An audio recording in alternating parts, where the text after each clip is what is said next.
very important to understand what is going on in the world today. You see, many of us are, as psychologists say, the greatest anxiety Americans have is the state of America. Now, the question, of course, is what happened to America? I come from Kansas City, and the America that I grew up in was, and to a large extent still is, an awesome place. So I think that it's accurate to say what happened to America is the same thing that happened to Israel. Israel is an amazing country. It took in Jews literally separated for thousands of years, sometimes 2,500 years, like the Jews of Yemen. They went to Yemen 2,500 years before, which means that there were more in Yemen than the history of Judaism, because the history of Judaism is only 3,300 years. And they managed to create a country of such diverse people. I mean, imagine taking literally citizens of the entire world, creating a country. Well, America basically did that too. Most countries don't do that. They're very homogeneous. They allow some in, but they don't really have that love in their hearts that would allow, a white European and maybe a black African to get together and to have an equal right in a country. Now, politics is, of course, a very dirty business. But for a long time, certainly with the birth of the country, and I think the idealism of the country, there is a certain ethos, a certain ethic of love and humanity. Now, what happened was that as the country develops, so then you get these kind of narcissists that they just want power for the sake of power. Often, this is a very, very important concept. One of the great Jewish sages, so there are literally over 100,000 books by some of the cleverest people in the world, these rabbis. From amongst them, this rabbi perhaps stands out on top in terms of his sharpness. And he said, what's the difference between somebody who loves love and somebody who hates hate? And they also say, either he said it or it's an offshoot of this, what's the difference between somebody who loves truth and hates falsehood? So they seem very, very similar. However, they're actually exactly opposite, because the person who loves truth or the person who loves love, they find truth. They find love. But the person who hates hate, they find hate. They find what isn't true. And bottom line is, why do we love love? Because we like love. But what happens when we're jealous of love? What happens when we're afraid of hate? So now we're not looking for love, we're looking to not be hurt.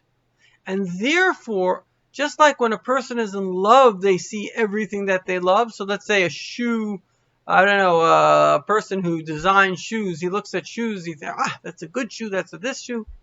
Another person doesn't see it because his love for the shoe doesn't attract him to that reality.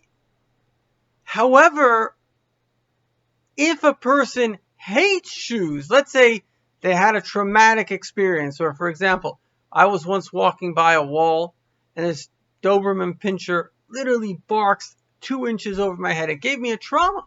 So for the next, week or so, as I'm walking by walls, I got nervous. So I had a trauma from that. So therefore, my brain was seeking the danger as the other person's brain is seeking the pleasure. Another thing that happens when we're in the state of anxiety is we begin not only to be afraid of what we fear, we also begin to hate those who don't fear. This is the reason for bullying and terrorism, for anti-Semitism and anti-Americanism. The real reason why there are radical leftists that hate America is not because America is evil, because, you know, if you want to say an apple is bad, you have to compare it to all the apples. So if you want to say America is bad, you have to compare it to all the countries. Compared to all the countries, we routinely score highest in all things that are good, and that's in the modern world. Compared to the ancient world, there's no comparison whatsoever. So why would somebody like Obama come up with this kind of subtle anti-American, certainly reduced American influence, certainly was anti-Israel, certainly and definitely pro-terrorism. He wrote a letter in the very beginning to Iran that they wouldn't bomb their nuclear facilities, which was basically giving them a green light. So he was pretending to make a deal. Really, in fact, the deal, there's a concept in Islam called a hunda. Now, of course, you remember that Obama went to schools that taught him, some people say he was very dedicated to it, but certainly he knew all about the hunda. Who makes a deal that in 10 years, let's imagine, I'm going to make a deal with you, I'm going to get married to you, but in 10 years we're going to get divorced. Nobody makes such a deal. But in Islam, they're not allowed to make a deal with the West. That's part of the rules of Islam. Because in Israel, you have to conquer the West. I don't want to go too much into it, but you can look up House of War and House of Peace, how Islam sees the rest of the world, how they see non-Muslims. It's very interesting. And anyway, but Obama was aware of this, and therefore their deal for 10 years was to permit the Iranians to make a deal that they would break automatically after 10 years. Make a long story short, these ideas, and it's very, very critical to understand this, don't come from seeking love. If you look at sort of the psychological profile of Obama and many other radicals, you see this a little bit imputed. I don't think it's that strong, but certainly with Obama, there's tremendous perfectionist tendency. A psychiatrist once told me the real sign that somebody is under anxiety is that they are intransient. They can't think different. They can't believe that they are wrong. See, when a person is rational, they don't mind being wrong, because the issue is not whether I'm right. The issue is what is right. When a person is afraid, perfectionism is fear of criticism. So you create this subconscious belief that you're perfect in order to not feel the anxiety, as Freud calls it, preparation anxiety. There's we prepare ourselves. We don't want to get traumatized because we were caught off guard. Somebody criticized us. So we create this delusion, and the subconscious, you can't blame someone for it, that I'm perfect. So therefore the person truly believes that everything that comes to their head is perfect. But meanwhile, they're suffering. They're in anxiety. And so they then hate people that are not in anxiety. That's why the bully picks on the person who's not suffering, the person who's kind. And everything the bully does, and whether it's anti-Semitism, it's all about, it's like a little, flea trying to bite the person, trying to make the person angry at it. Even if you kill it, they don't mind, because they want you to be angry. Because if you're angry, their jealousy abates, because their jealousy is, I'm feeling it's unfair. Why should I feel this? And it's truly unfair. Why should I walk around in suffering? Because anxiety is suffering. 80% of depression comes from anxiety.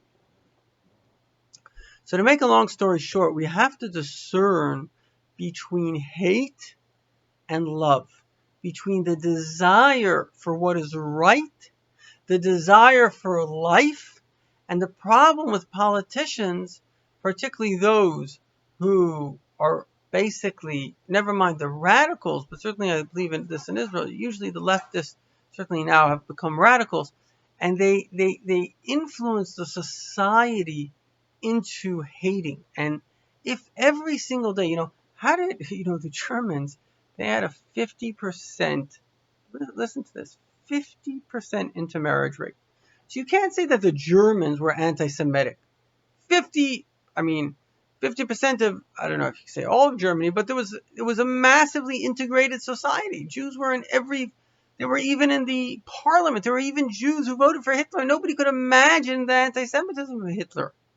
Yet, what happened was that within a couple of years, he turned a country that was totally not anti-Jewish into savage murderers and rapists and torturers, and they killed millions of gypsies and Poles.